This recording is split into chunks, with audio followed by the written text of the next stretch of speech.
So let's start by creating your account. Okay, so to begin with, starting at the glopay.com homepage, come up to the sign up for free button and click that, which will take you over to the create new account sign up page. So when registering your account, use your personal name and personal email. This is important that you use your personal email because GloPay will send out a confirmation email or contact you if any of the information is incomplete or needs updating.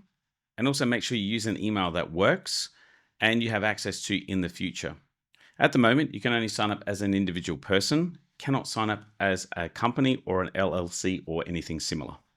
So we'll check the terms of use and privacy policy and click sign up. So after signing up, you'll be taken to this thank you page, and do go and check your inbox because you'll have your confirmation email there, which will confirm the information that you have entered. So you should receive a user password reset email like so from GloPay. From here, just click the reset button to continue.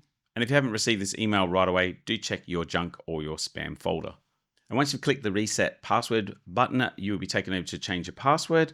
Do enter in a new password and then re-enter it again and click reset password. And once you've completed your password reset, you'll be redirected across to the welcome login page. Go ahead and log in here using your username and or email address and password. And you also have the option to be able to continue with a passkey once you've logged in with those details. And you can see here, you can create a passkey for the GloPay app on this device. You can go ahead and create it, or you can continue without a passkey, which I will do for the purpose for this video.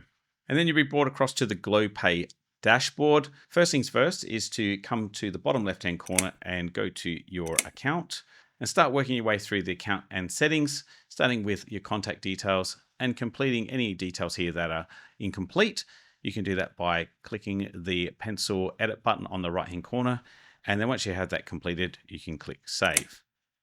Next stage under the account details, you need to verify your identity. So select here, and up on the top right hand corner here, there should be a purple button saying here, verify ID. And what will pop up will be a QR code for you to scan with on another device to upload your government ID in addition to taking a selfie. Now it's important that those details do get uploaded because we need to do that for anti-fraudulent behavior. So once you've verified your identity, you should see that it has been verified here up the top in green. And the next stage is to move on to partnerships.